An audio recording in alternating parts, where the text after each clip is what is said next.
Thanks. Thank you very much, Mr. Chirag. It's such a pleasure that you are with us today.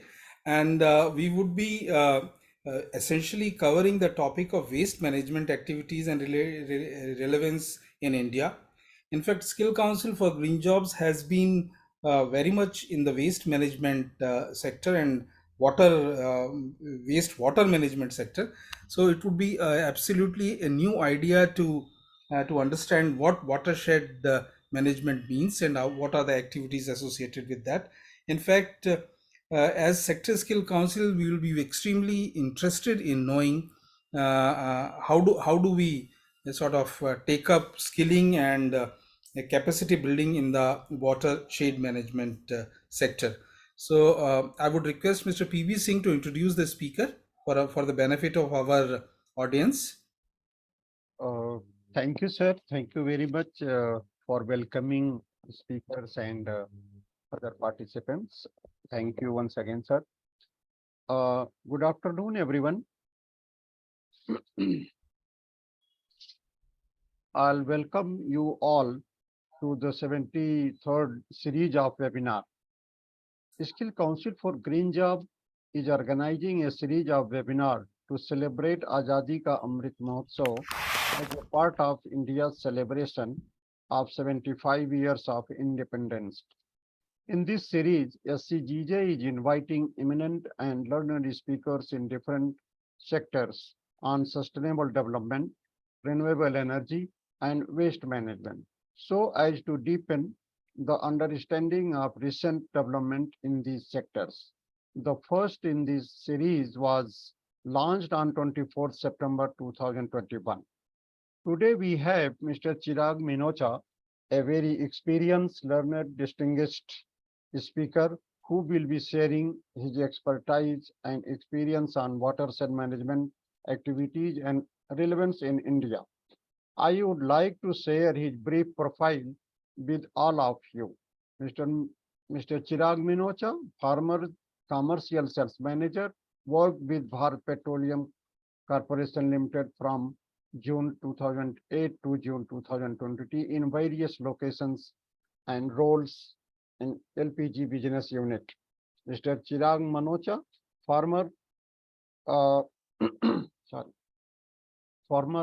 sales manager, Bharat Petroleum Corporation Limited, Mumbai, and freelance trainer, researcher, and teachers.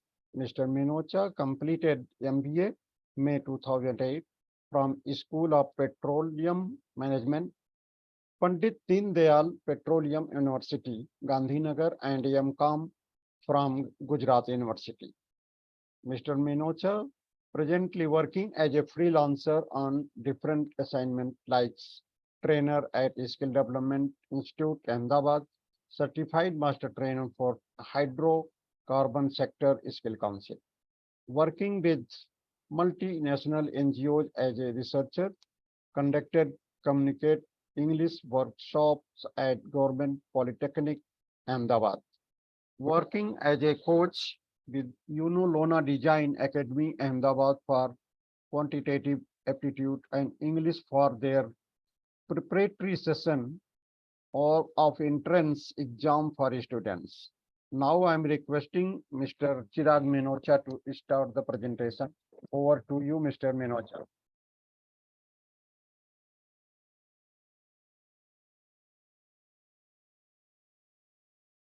Thank you, sir, for the invitation. At outset, I would like to thank CEO, sir, for inviting me and welcoming me over here. I would also thank Singh, sir, for introducing me at length, and Rohit for ensuring the connectivities and the presentation goes well on the Zoom platform. I extend my heartfelt greetings to everybody on the occasion of Ambedkar Jayanti as well today. And with that outset, I would start my presentation about watershed management activities and its relevance in India. I'll now share my screen, if I may be allowed to do so.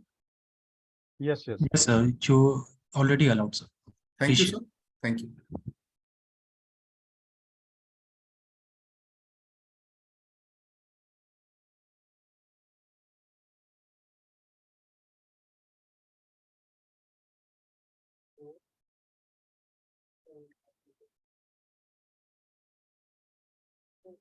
Water is one of the most vital resources that we have available on the earth. Like sunshine, like the wind, water is again a source given to us by the Mother Nature. It's because of presence of water that the earth has got its name, planet Blue. So how vital water is in our lives cannot be elaborated in few words. It's a big thing that we have to write about. Even in the if we go to the Indian mythology, we have a system of worshipping our rivers as well, because the rivers are the source of agriculture, they are source of life, and it is there that the civilization set up. Now, before I take you to what is watershed management and why is it relevant over here today in this context, let us first understand what is water scenario in India. When we talk about water scenario in India, the things that comes to our mind first is about the rivers flowing, about the streams, about the lakes, about the waterfalls, about the high rainfall areas like Cherrapunji. But then unfortunately, we also have areas, arid lands in Rajasthan, in Maharashtra, in Vidarbha and Marathwada region, where water scarcity has put life in a turmoil. So India, because of its geographical conditions, because of its length and breadth across, has got a variety of variety of water availability over here. Monsoon, which we consider as the only source of water that comes to earth, as our only source of fresh water that comes to earth, has been changing its pattern over the years, because of which the agriculture industry has come to a hit. It is difficult to predict when the monsoon would set in. It is difficult to predict when the monsoon would get over. The untimely rains have created havoc on the crops that have already been grown. So this is what a water situation in India is. So we have places which have abundance of water, which have abundance of rainfall. We have floods that are happening, but then at the same time, we have states of India which are hit by water scarcity. And if we can all see the slide over here, there are some 9 states which are big enough to contribute the entire central part of India, the main abdomen of India. We have Rajasthan, Uttar Pradesh, Madhya Pradesh, Gujarat, Maharashtra, Chhattisgarh, Telangana, Andhra Pradesh, and Tamil Nadu, which have been recently, over the last 5-6 years, if I may say so, have been hit by scarcity of water to a great extent. Now, let us understand some figures. India is home to 18% worldwide human population. India is also home to 15% worldwide animal population. However, it has just 2% of land mass and 4% of worldwide freshwater assets. This creates an imbalance. The people who require water and the source of water and the availability of water. Because of which, if we may see in the next point, there are more and more people who do not have water to drink. There are farmers who are facing drought and starvation. Industries have shut down and cannot grow because of shortage of water.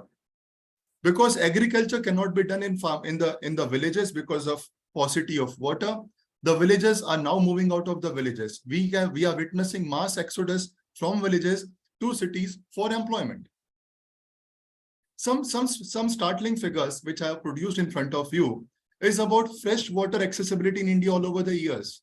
Dear friends, fresh water is something that we have as a blessing to us, which we can drink, which we can use for many purposes. So in the year 1951, the per capita yearly freshwater accessibility in cubic meters was 5177. In 2011, it drastically fell down to 1545. In 2019, it came down to 1368. The estimates, if to be believed, in 2025, it would further go down to 1293, and 2050, it would come down to 1140. So the demand is ever increasing because population is not reducing, population is increasing. Urbanization in the villages is increasing, industries are growing. But then on the opposite side, the availability of fresh water is continuously declining. This is where we want to work on. This is a point where we should be opening our eyes and be very, very clear as to what steps do we take to have a sustainable conditions in the country, or to have a sustainable water availability over the period of time. water available, when we are talking about sustainability, we are not just talking about water available to us or our kids. We are talking about passing on these freshwater assets to our coming generations as well. That is sustainability. So the source is Water Scarcity in India, Bigger Challenge, Times of India, June 28, 2020 article. Now let us explore what are the reasons for water scarcity. Climate change, we have been hearing about this a lot now. There are meetings, there are seminars which are talking about changes in the climate. Change in rain pattern is a result of change in climate. Monsoon, monsoon is delayed, and if it is prolonged, there are prolonged dry seasons. So if, for example, if monsoon is delayed by 10 days, so the water reservoirs, the storage tanks, which are there in place to take care of the summer seasons, would dry up. So availability of water would start reducing, and the monsoon has been delayed. Pollution of rivers, we can see about what we can talk about the condition of rivers up in north, the river Ganga, the river Yamuna, which are now taking now where untreated sewage, industrial waste, religious activities is coming in the river. It is being flushed in the river. To some extent, dead bodies are also being thrown into the river for decomposition. So if these freshwater sources are polluted, what would we have to drink? The next thing, which is a cause of scarcity for the water, is the groundwater extraction and irrigation. India is world's biggest groundwater user. It has extracted 251 billion cubic meter of groundwater in 2010 as compared to 112 billion cubic meters by the United States. And to top it all in the country, Punjab is the state which recklessly is exploiting the groundwater resources available to us.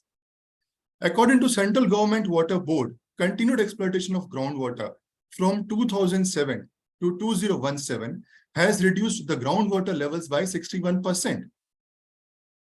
Nearly 89% of groundwater extracted in India is used for irrigation. Traditional practices of irrigation result in majority of water loss and evaporation during irrigation process. Wastage of water.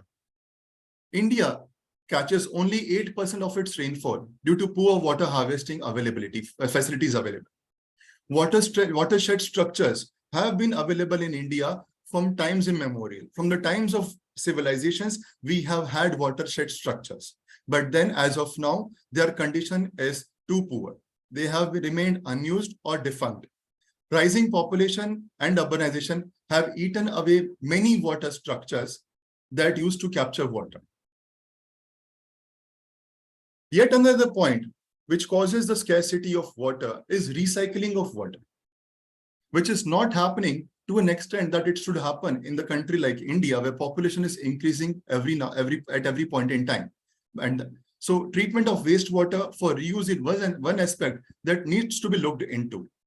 Approximately 80% of domestic wastewater is drained out as waste and end up into other water bodies, which lead it to saltwater sources such as Bay of Bengal and Arabian Sea, and hence making it absolutely not usable. Cues can be taken from countries like Israel and Singapore, which have not major freshwater resources, but have recycled and reused water and to an extent have become water sufficient or water adequate. COVID-19 had changed our lives. It brought us in a different trajectory. COVID-19 to a certain extent is also responsible for wastage of water. You must be wondering why. To some extent, it has impacted. People are now in habit of washing hands with soap or hand wash more frequently as compared to earlier times to maintain the right hygiene conditions. Nothing wrong in it. But then the times of hand wash has increased considerably as compared to the earlier times.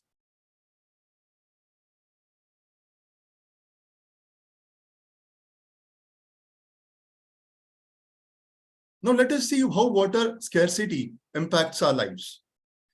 Water is main source of life. So it also impacts everything available on the earth. So it impacts people, it impacts the ecosystem, and it impacts the agriculture. If we talk about people, there is no reliable or source of water. Water availability has become very intermittent. Poor section of society cannot buy clean water. We are privileged by spending 10-20 rupees on the road, we can get a bottled water. But then there are places where people cannot afford that as well. Threat to people's health, Latur 2016 and Chennai 2019. This is the most talked about event in the water history. Latur had no rainfall in the year 2016, or minimum least rainfall, which was 460 mm in the year 2016. In such a situation, there was no water available for basic needs also. People had to resort to unclean water, as a result of which there was a spread of diseases like diarrhea, dysentery, and various other waterborne diseases had spread in that geography of Latur. And if we talk about Chennai, Chennai has become a water case after 2019 incident, after 2019 event. Chennai witnessed negligible rainfall for 3 consecutive years, 2016, 2017, and 2018. Chennai being the industrial hub of southern India, it needed water not only for people but for running of industries as well. There was no water available. At a point in time, a day zero was also declared when there was no fresh water available for meeting the basic needs as well. Thanks to the rain in 2019, which changed the topography, which changed the water condition in Chennai. But the question is, what can we learn something from what had happened in the year 2016, 2017, and 2018? Let us look at another dimension of water scarcity impact, the ecosystem, the threat it poses to the wildlife. Wildlife infiltrates cities for potable water. Animals find the source of water in jungles, but if they do not find it there, they have to migrate to cities. They have to move into cities. Death of wild animals by falling into wells, death of animals due to road accidents has also happened. There are articles which are supporting the statements that death of animals have happened because they came out for hunting water and they died because of accidents. The paucity of water has disturbed the entire food cycle at large. Let us now look at the main aspect of water scarcity, the agriculture. From times immemorial, India has been identified as the agrarian country, wherein agriculture has been the main and the primary occupation of livelihood. Agriculture for self-use, subsistence agriculture, as in the crops are grown for self-consumption, and crops are sold for are grown for trading and for business as well. This has received the worst hit because of water scarcity. Farmers are unable to produce crops. The soil quality is damaged. Why? Because the moisture content has been continuously reducing. It has been reducing in the soil, because of which the soil does not support the growth of crops. Even if the water is available, a lot of water would go back to have moisture available again in the soil. Since farming could not be continued, since farmers could not do agriculture, it resulted in mass unemployment. The entire economy of the villages collapsed. Why? Because there were many other people who were earning their livelihood because of agriculture that was happening in the villages. So this is the impact that we face in a situation where water is scarcely available, and water is scarcely available because of vagaries of monsoon. Now, before we go to find the solution to it, let us understand about some points. I have put across some situation wherein water is required for agriculture, water is required for people, water is required for factories, water is required for industries, water is required for every small purpose in our lives. So the consumers of water are n numbers. There are infinite consumers of water and they use the water in infinite number of ways. But against the infinite number of users and against the infinite number of users of water, what is the water source that is available to us? The rains, which are impacted because of vagaries of monsoon, which are impacted because of climate change, or the river water, which has now been polluted to an extent that it is not potable any further. What do we do now? We cannot use the river water. We cannot use the rainwater. Groundwater has been worst hit. We have dug borewells to an extent that we have over-exploited the groundwater resources that were available to us. So what do we do now? We are in a situation where we have to take an action. We are in a situation where we have to decide how do we go ahead. This is where the solution comes. That is watershed management. To put in simple terms, if we talk about watershed management, if has to be understood by any person who is not from this subject, is stopping of rainwater that flows away, controlling over exploitation of groundwater, and being mindful of water usage and its wastage. Most of the time, the rainwater that we have, that comes in the monsoon, is wasted. The water structures that we have created to store rainwaters have not been used properly. And hence, we are in a situation where we are left with hardly any source of, negligible source of fresh water, and against which our demands and our requirements are increasing. So watershed management is integrated use and management of land, vegetation, and water in geographically discrete drainage area for the benefit of its resident and with the objective of protecting and conserving the fresh water resources.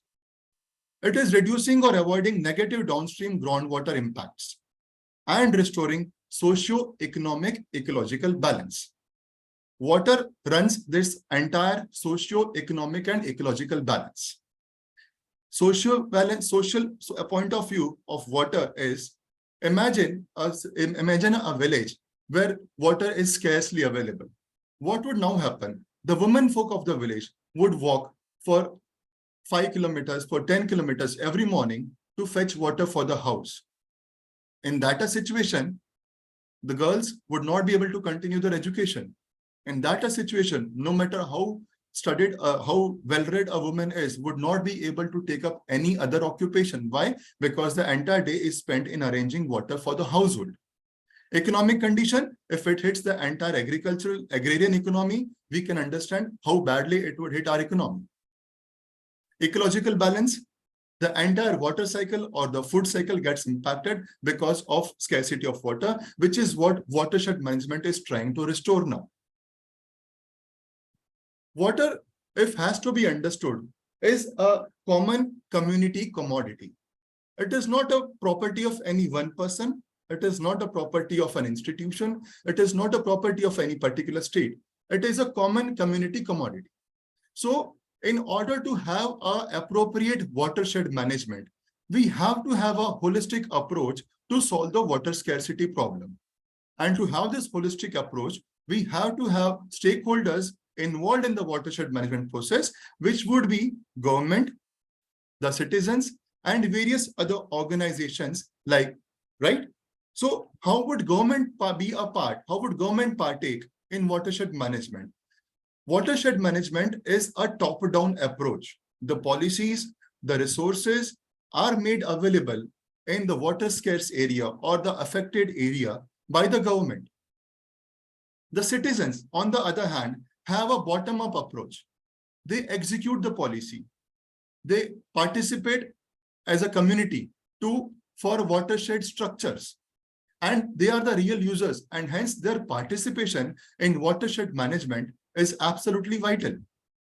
If we talk about NGOs or the organizations, there are various NGOs, self-help groups, and corporates who, as a part of corporate social responsibility, also have joined the government bodies or the citizens to ensure that the watershed management activities are not stopped because of want of resources.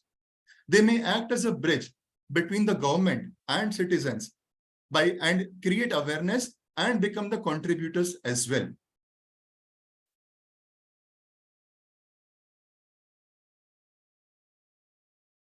Now, if we understand watershed management in a simple sense, it is stopping of rainwater to flow away, stopping it, storing it. And if it is not stored, if the storage is over and if the usage is over, letting it percolate in the ground so that the groundwater levels could be normalized or could be increased. So some watershed interventions. So I'll take you to some watershed interventions which have come as a policy from the government. The first intervention which I would want to talk about is Neeranjal watershed management. This is one watershed program in which 9 states of the country, precisely the ones that I had shown you earlier, are participating. This Neeranchal Watershed Program is designed to further strengthen and provide technical assistance to the watershed component of Pradhan Mantri Krishi Sinchai Yojana, the objectives of which are to bring about institutional change in watershed and rain-fed agricultural management practices in India, create a system and ensure that watershed programs and rain-fed irrigation management practices are better focused. Most of the times there are policies in place, but then there are no caretakers. There is lack of focus from the local level, and hence the policies do not work. So this point is trying to overcome the previous limitations. Devise strategies for sustainability of improved watershed. Management practices in program areas even after withdrawal of project support. Through the Watershed Plus approach, support improved equity, livelihoods, and income through forward linkages on platform of inclusiveness and local participation.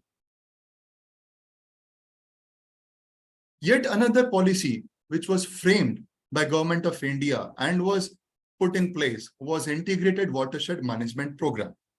The word integrated itself tells us watershed management is much beyond storing of water or stopping the rainwater to flow away. It is about restoring the ecological balance. So what happened in Gujarat from the year 2012 to 2017? Let us see that.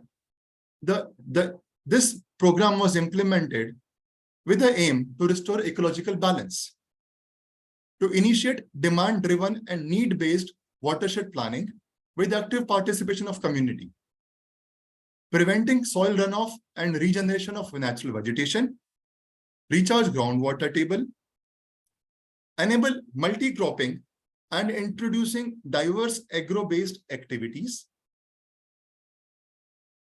promote eco-friendly and locally suitable activities with the required capacity building of the stakeholders.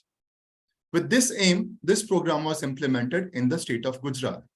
Now let us see how effective the watershed management program has been. Since it was an integrated watershed management program, the effects are multifold. It has gone way beyond ensuring the availability of water.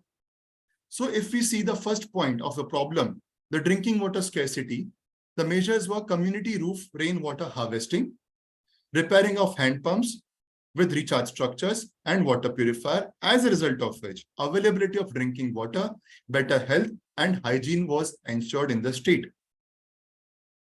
Because of excessive flowing of water, because irrigation is not being done, the soil becomes loose and it starts to erode.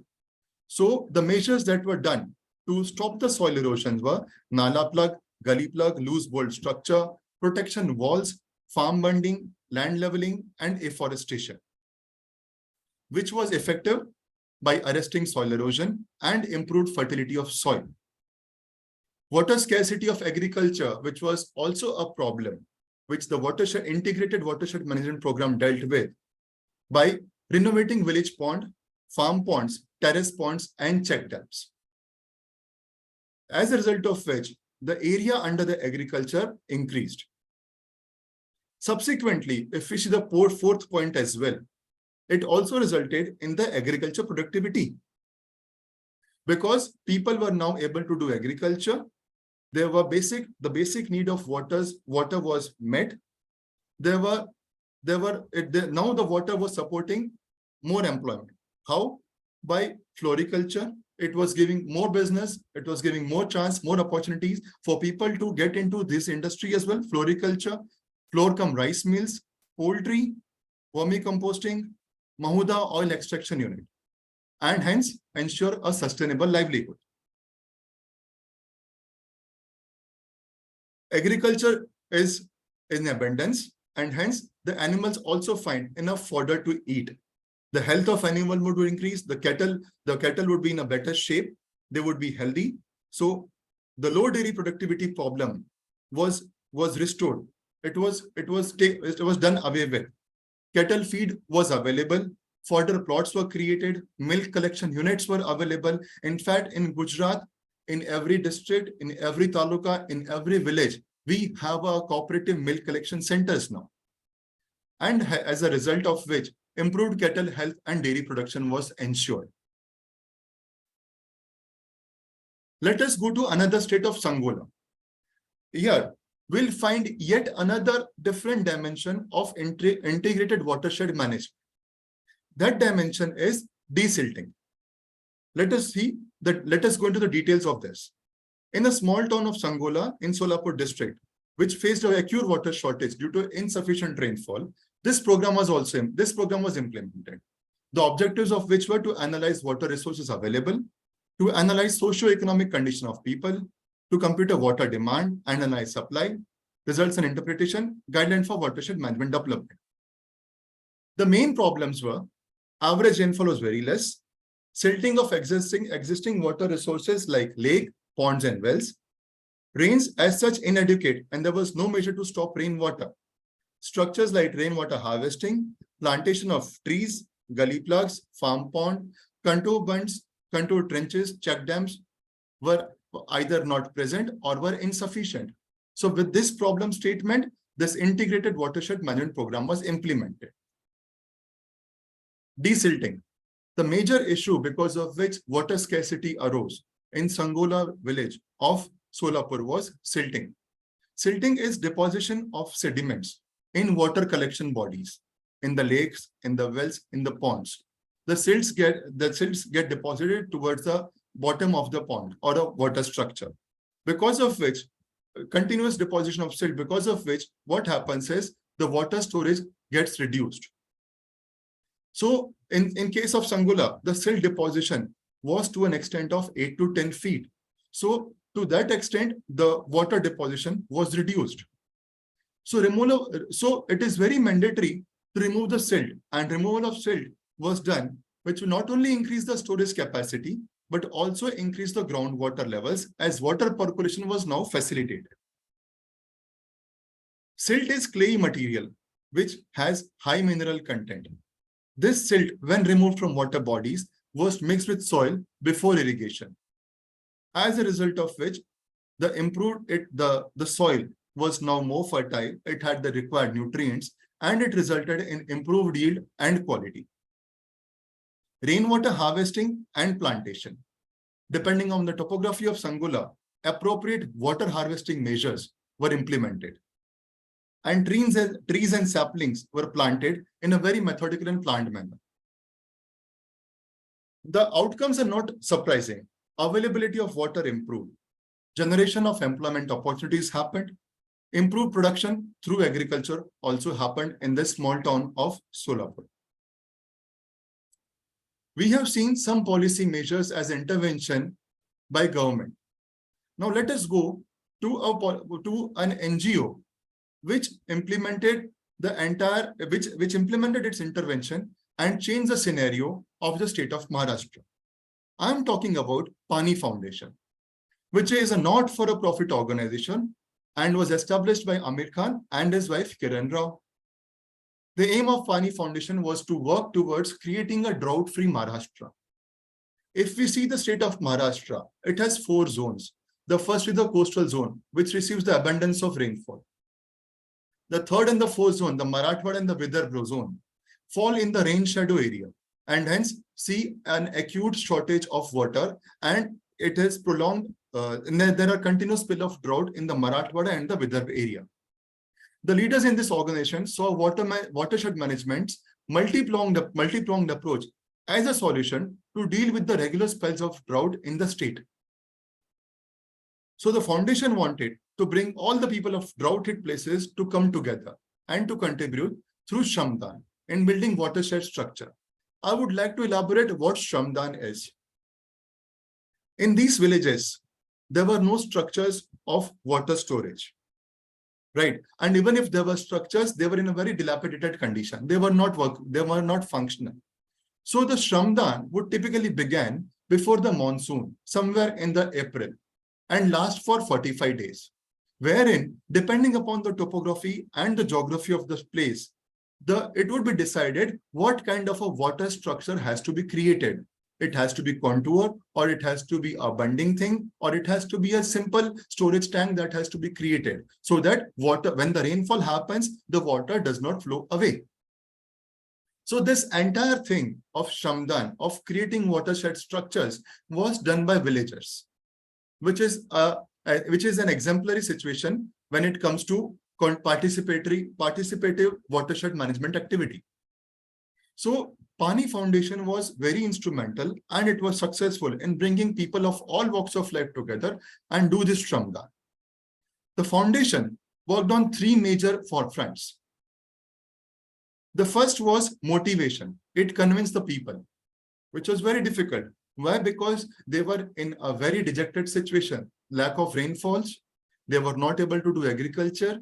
They had to go to other villages or farms of big landlords to do daily waging labor. Some of them had to leave the villages and work in cities. The villages saw mass exodus. So Pani Foundation, it motivated people and brought them together so that watershed management, so that they can ensure water security by working together. They made people from all walks of life to participate in the competition. Pani Foundation also understood that people are ready to work now, but then they do not have appropriate skills. So the major thing that they focused on was training. The foundation trained 5 persons in every village, and they in turn started going back to their villages and conducted Gram Sabha meeting and started imparting the knowledge and the information that they received through Pani Foundation. This training program was essentially done for 4.5 days. The training had two components. The first was technical aspects of watershed management, and the second was building leadership skills in the individuals. Yet another point that Pani Foundation focused was the social skills. Why? Because it was bringing people from all walks of life together. And by training them, by inculcating behavioral skills, by inculcating social skills, Pani Foundation was successful in cutting across the social barriers of caste, creed, and gender. People from all caste and creed were together now and were working for the same cause, that was making the village water sufficient. People are motivated, they are now well trained, but now they would require resources. The foundation aimed to create digital platform. Every person who was a part of a Shramdan had a mobile app in the phone installed of Pani Foundation, which was sufficient to guide them, to tell them what to be done. They could give the inputs, and then the output was available. Technical information was available, funds through crowdsourcing, help from government, mentors, and volunteers. Pani Foundation started this Water Cup competition in 2016, and it did a pilot with 3 villages. Slowly, the momentum picked up, and almost all the villages in the drought-hit Maharashtra were a part of this event, of this momentum. To an extent, government also became a part of it. There were NGOs, there were corporates who were now contributing in the form of funds. District administration was ensuring that they have all the facilities, because sometimes digging of earth to create a watershed structure manually was not possible. So in certain cases, district administration ensured that there were JCBs available free of cost at the right time to dig the watershed structures. This was all done by Pani Foundation. The villagers participated and contributed in the form of Shramdan, and following activities were creating water harvesting structures, making soak pits, facilitate soil testing, and planting of saplings. I would want to talk about the point 2 and the point 4 over here, because I have already spoken about, to an extent, about creating water harvesting structures. Making soak pits. What actually used to happen was, in absence of soak pits, whatever minimum rainfall was happening, the water used to get accumulated in front of the houses of people. So stagnant water was breeding ground for mosquitoes. And then there were waterborne diseases that were spreading. Pani Foundation ensured that there were soak pits made now, because of which the water started percolating into the ground, and the groundwater started recharging. Yet another result of making soak pit was the number of cases of or incidents of illnesses reduced by 70 to 80% in certain villages, because of soak pits created, because there were no more breeding grounds of mosquitoes, planting of saplings. Besides being water secure, they also took a mission of restoring ecological balance. And they all understood it cannot happen only by watershed structures. Watershed structures have to be accompanied by planting saplings and growing trees. So this is the point when a holistic approach comes into place. Through watershed management, they're not only creating watershed structures, they're ensuring the soil quality improves, soak pits are created, and hence people are not falling ill because of the stagnated groundwater levels are increasing, and planting of saplings. Entire ecological balance is they're trying to restore the entire thing. Let us see the outcomes.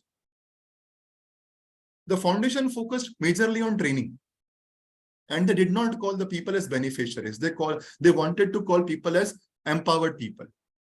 So by training them in 2016, which was a very modest beginning, they had trained just 555 people. And the number rose to 25177 by the end of 2019, when the Water Cup came to an end.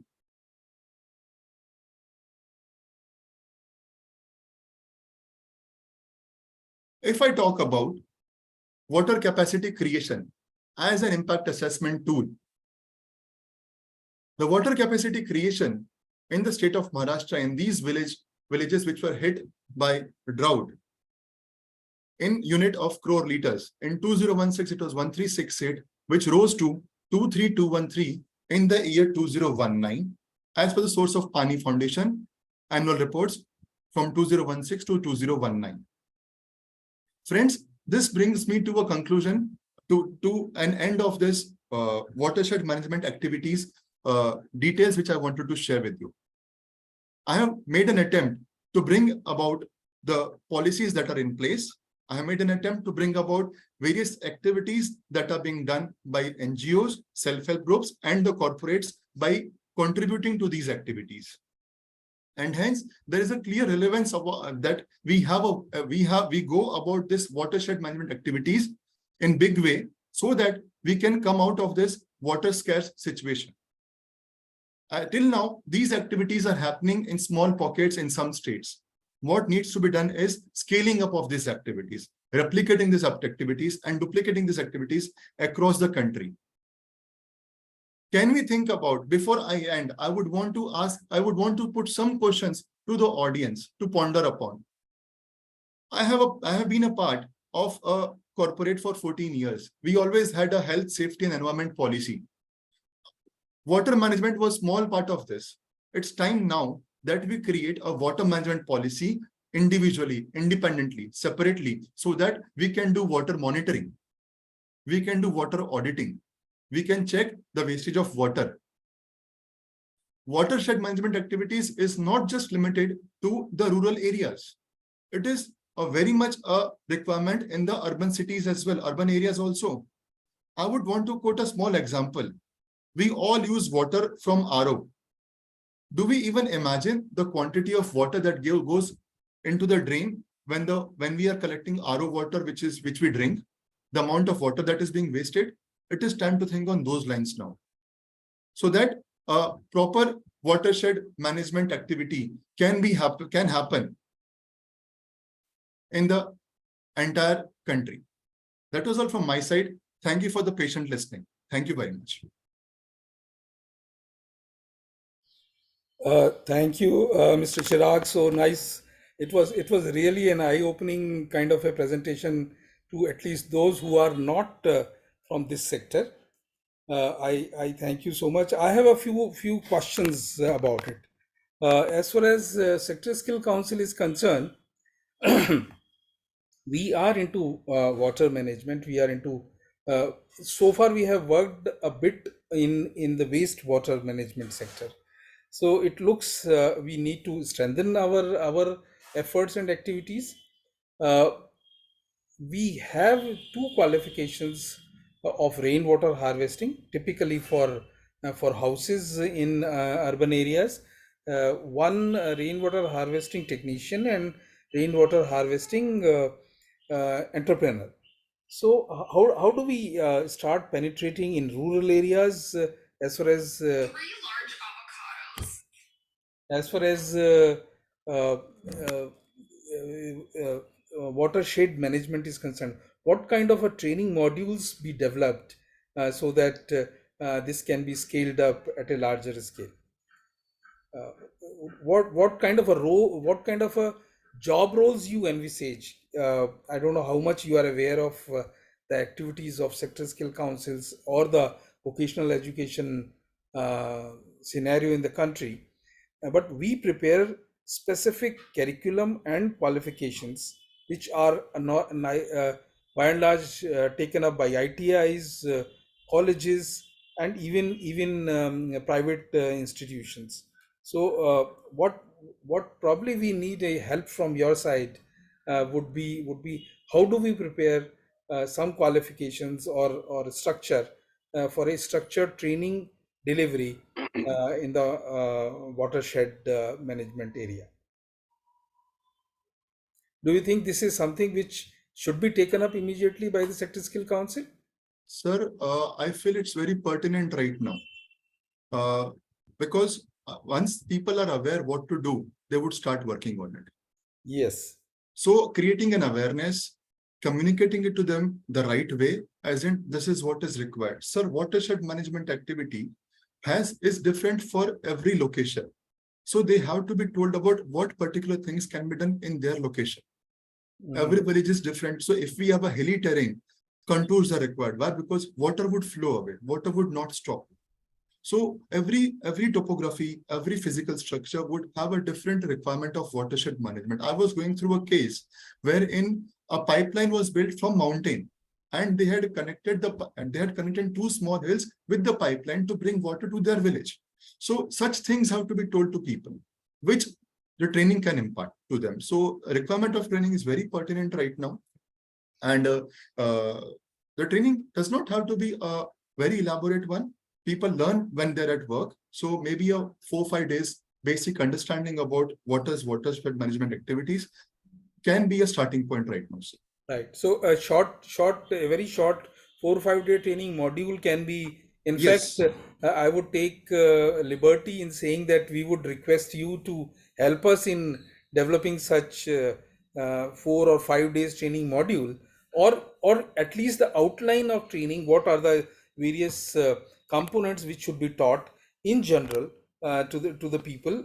Of course, I understand. I can get it that it is very location specific, but still there would be some general principles which need to be taught to people, uh, and more so. In fact, there could be a module for administrators, which Certain. which Yes. helps in getting the things done. By Right, and sir. large, everybody would know that yes, there is a need for water management and watershed management. But still, there could be a shorter course, and there could be a course for those who would be implementing. There could be NGO courses for NGOs. There could be, because people know it that yes, this is required, but how to do it Yes. is a real challenge. Yes. And So the we will be in touch with you to help us, or maybe at least give us a structure as to how a 5 day training program, what kind of components can be covered, so that we develop a qualification around that and propagate this training. certainly, sir. I'll extend all my help to you, sir. Thank Certainly, you sir. so much. Thanks Thanks. a lot, sir. I would ask if any other person has any question. Any participants wants to any question? No, sir, this is very informative webinar. Thank you, sir. Thank you. Mr. Randhir Singh also with us. Randhir Singh, you want to say something?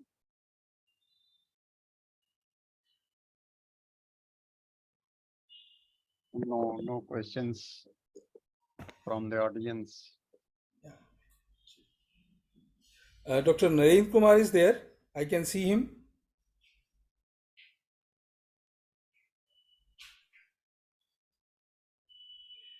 Fine. If there are no more questions, I think PBG you can conclude and say once again thank the speaker, and I'm sure we would need his help in developing some qualifications, and also maybe another session. Today anyway the audience are limited because of the national holiday. We did Yes. not have that information, otherwise we would have rescheduled Yes. it some other day for the benefit of others. But once again, thank you very much. PB, extend formal thanks to him. Thank you Okay, so okay. much, sir. Thanks a lot, sir. Thank you, sir. Thank you. Thank you, sir. Thank you very much, Minocha sir, for the very informative and excellent presentation. You explained very well to the audience. Thank you very much for your presence and for your presentation. Thank you. And I would like to thank all the participants who are joining the webinar. Thank you all for your valuable time. Thank you. Thank you so Minocha much, sir. Thanks a you lot, very sir. much. Thank you Thank very you so much. much. Thank you. Bye-bye. Thank you, sir. Bye, sir.